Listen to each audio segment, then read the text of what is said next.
Hey, what's up? Please excuse the nasally voice. I am recovering from the flu. So today I wanted to talk about something that I've been doing over the years. I feel like I'm slowly starting to get like locked in with it and I'm being more consistent with it. Well, I coined the term dopamine control, but it's heavily inspired obviously by dopamine fasting and all those type of things. I know some of you might roll your eyes at that because dopamine has been overused out there, used and abused. But for me, the way I interpret it in terms of dopamine fasting is you essentially cut out all things that would like increase your dopamine. So things like watching like shows, like for example, binging shows, watching random YouTube videos, going on social media.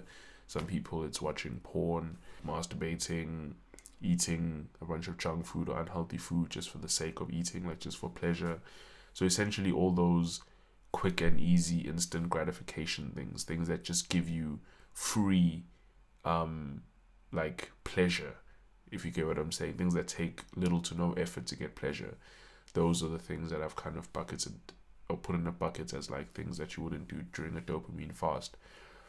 But essentially for me, a dopamine fast sounds finite because whenever you fast, you're never meant to fast indefinitely.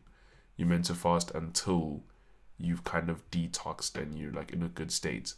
But the thing that I've realized though from personal experience is that whenever you do that type of dopamine fast, going back almost is never beneficial, like in almost any way. And I'll explain why. So during like a dopamine fast, you essentially cut out so many things that provide free entertainment and pleasure that you're left pretty bored and you kind of have to fill that gap with things to do.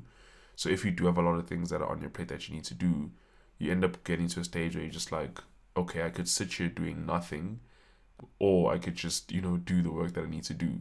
And it's so much easier to do boring work things when there is nothing to compare with.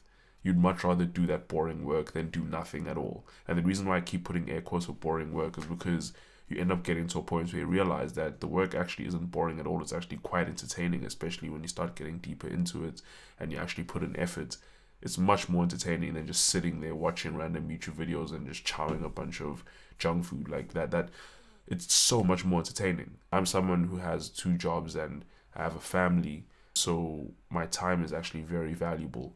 So wasting it doing things that aren't actually helping me in any way and actually honestly aren't as entertaining as what I'm doing now, it's just a blessing.